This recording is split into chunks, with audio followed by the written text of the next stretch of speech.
Aujourd'hui, j'ai pas le micro parce que je l'ai prêté à Guillaume. Guillaume, l'organisateur de la course des triporteurs, pour ceux qui ont la référence. Donc désolé pour le son aujourd'hui.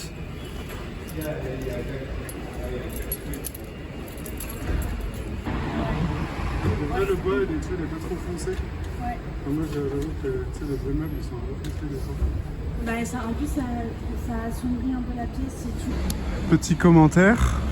Donc là, meuble qui fait 130 cm de large.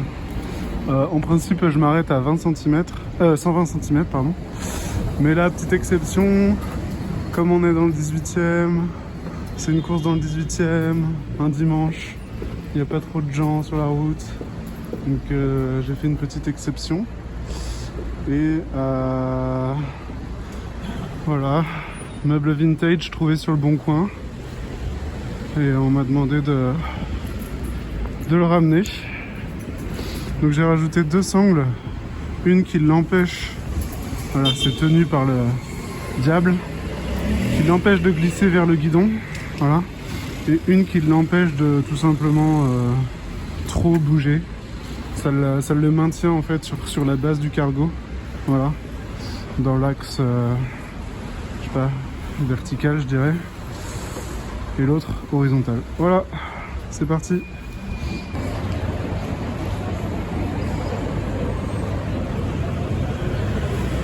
Truc un peu chiant, des fois, dans les immeubles, il n'y a pas de quoi bloquer la porte. Alors moi, j'ai mon vélo, vous voyez, qui est là. Donc, ce que je fais, je prends mon sac. Voilà, pour l'anecdote, il sert à vachement de trucs, ce sac. C'est aussi un bloc-porte. Hop. Tac. Tac. Ouvre la porte. Chope le sac. Hop. Voilà.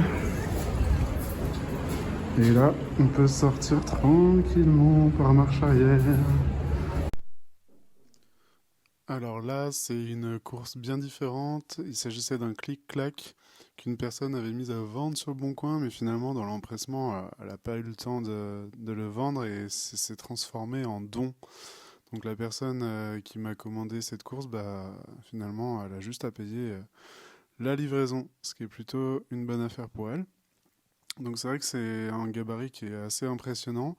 Et là, comment dire, le vendeur a eu la gentillesse de m'aider à le poser sur le cargo. Et moi, il m'a fallu ensuite sangler tout ça. Et là, comme vous voyez, on est en fait devant la porte du vendeur, ce qui est très pratique. En revanche, à l'inverse des voitures, moi j'ai les piétons qui sont à côté de moi, les chiens, les poussettes, les gens qui font du skate, enfin vraiment il y a de tout. Donc j'essaye de prendre le moins de place possible. Vous voyez, je me mets sur l'extérieur du trottoir, au niveau des arbres, là où en fait il n'y a pas vraiment de passage. Euh, voilà, des fois ça attire l'œil des passants, ça me donne droit à quelques questions, donc c'est tout à mon avantage. Mais il faut savoir conjuguer avec.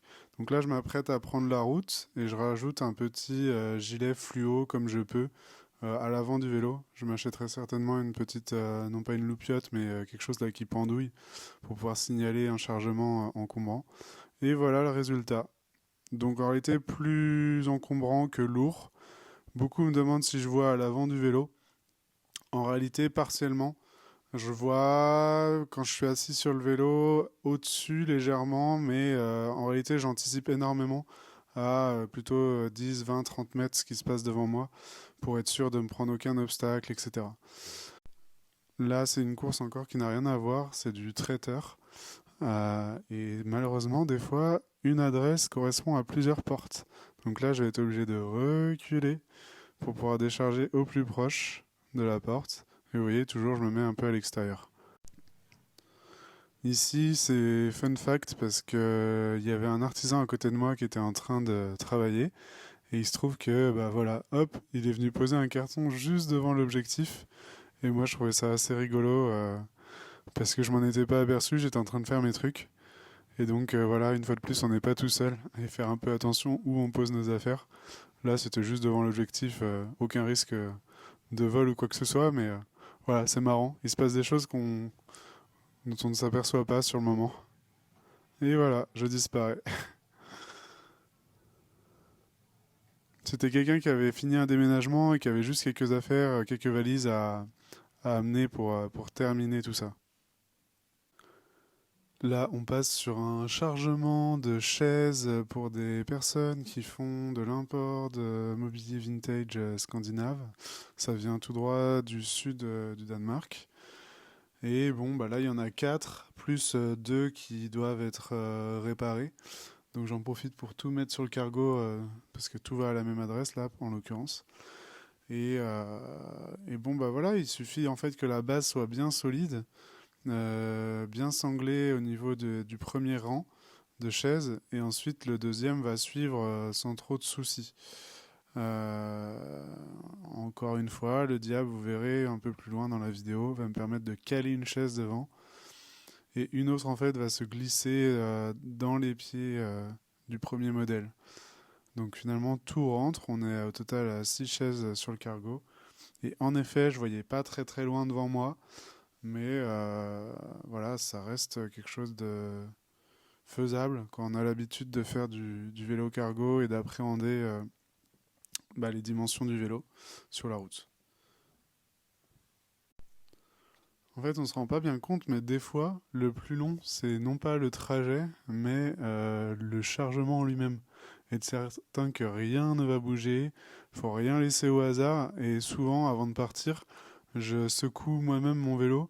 Je pense que j'essaye d'imiter plus ou moins l'effet d'un dos d'âne en termes de vibration. Et si je sens que ça ne tangue pas, eh ben, ça me semble que c'est correct et qu'on peut prendre la route. Là, pareillement, pour la même personne qui m'a demandé de livrer un buffet vintage, et j'ai posé l'appareil photo sur une voiture, sur un trépied, d'où le plan un peu en hauteur. Vous voyez, la dame, elle check vraiment tout au moment de la livraison, s'il n'y a pas la moindre rayure. Et là, en l'occurrence, il y en avait une, mais qui n'était pas de mon fait. Donc, pas d'inquiétude.